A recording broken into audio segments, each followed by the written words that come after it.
What will the outcomes look like? The LSAS is an observational scale.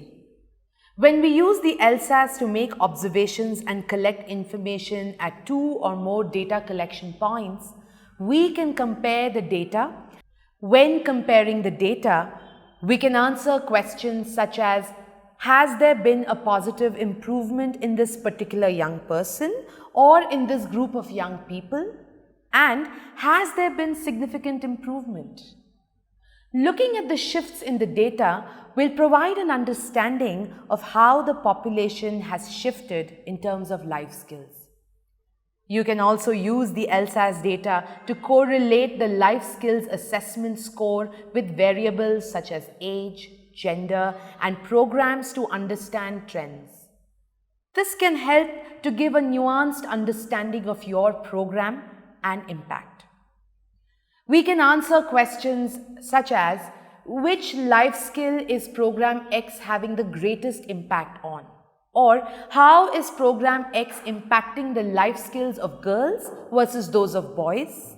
Is my program working better with younger or older age groups? Let's see what this looks like by considering the LSAS data from Dreamer Dreams After School Life Skills program in the year 2017-2018.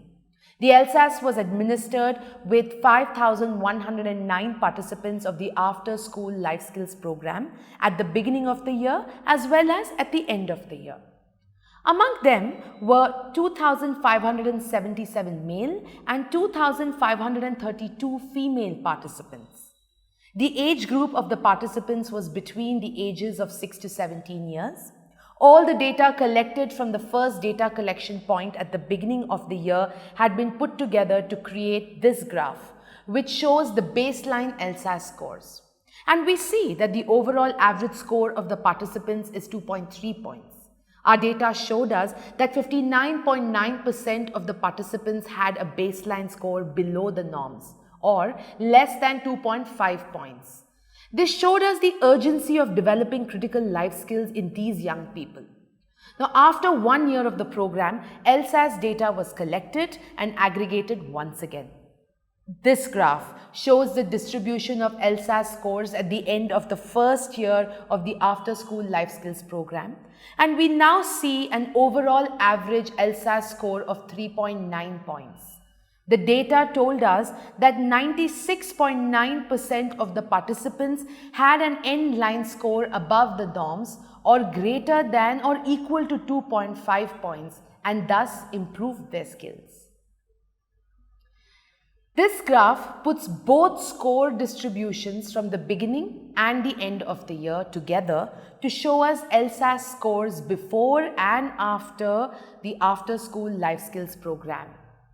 We also looked at the number of life skills the participants showed improvements in. We saw that 71.6% of the participants showed improvement in all 5 life skills.